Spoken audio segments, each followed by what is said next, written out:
Hey all, Randy Henry here from Silverton, Oregon, and it's a gorgeous day in the fall, a little warmer than it should be this time of year. It's supposed to get up in the 80s today, which is kind of crazy. Just got back from a week of hunting and it was great, but it was warm and my son got a deer. I didn't get a deer. I did see some pretty good elk though.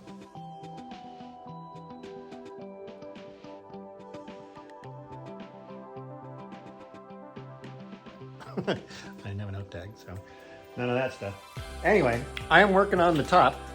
I had already glassed the top a while ago, but now I'm doing some of the finish work on it before I turn it over. So I've got gutters on it.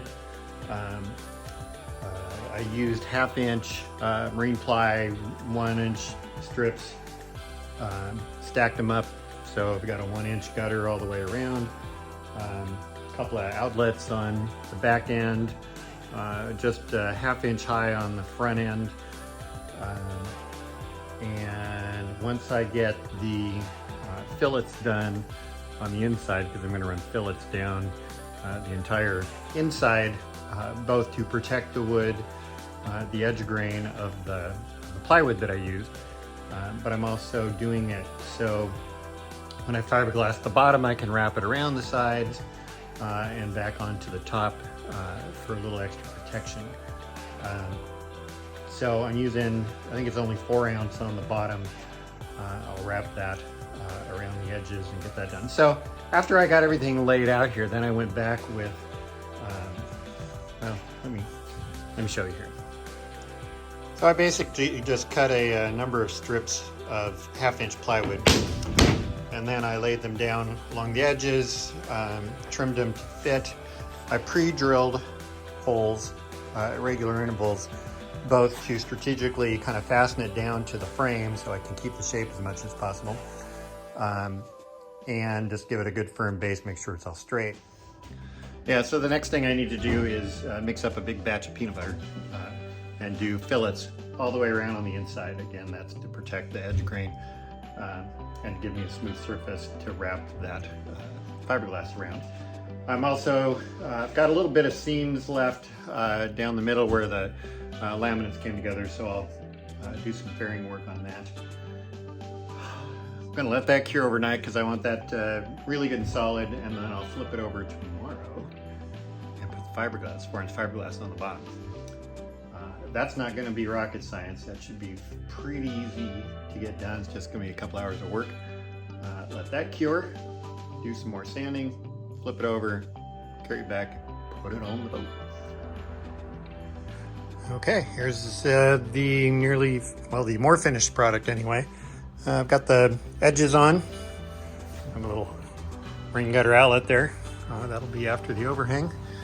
I've done my filleting.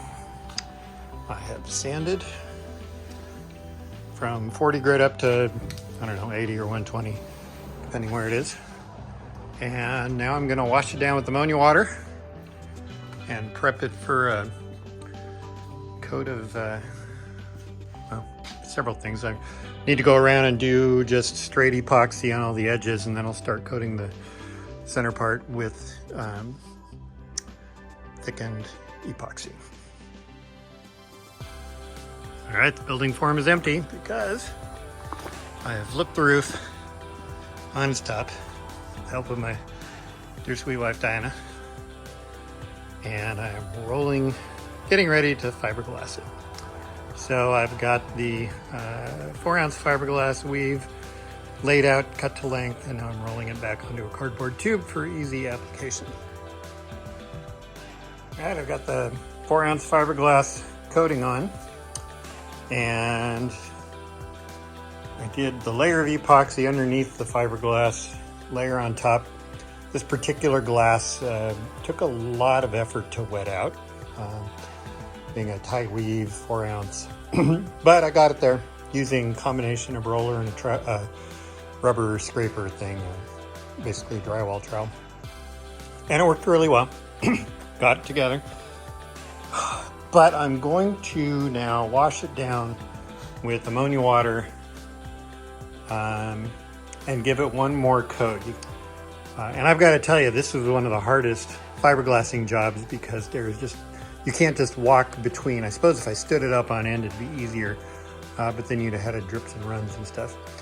So sitting on the side and stretching in and back and forth all the way around was essentially 3 or 4 times.